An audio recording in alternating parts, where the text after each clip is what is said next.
হে দয়ার সমুদ্র শ্রী চৈতন্য মহাপ্রভু, গঙ্গার অমৃতময় ধারা সদৃশ আপনার অপ্রাকৃত লীলামৃত আমার মরুভূমি সদৃশ জিহায় প্রবাহিত হোক।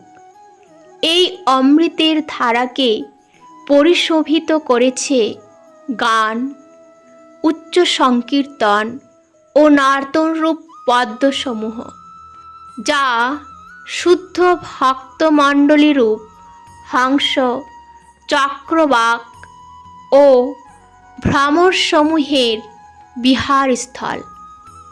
এই অমৃতরূপ নদীর প্রবাহ এক মধুর ধ্বনি সৃষ্টি করছে, যা তাদের শ্রাবণ যুগলের পক্ষে পরম আনন্দদায়ক।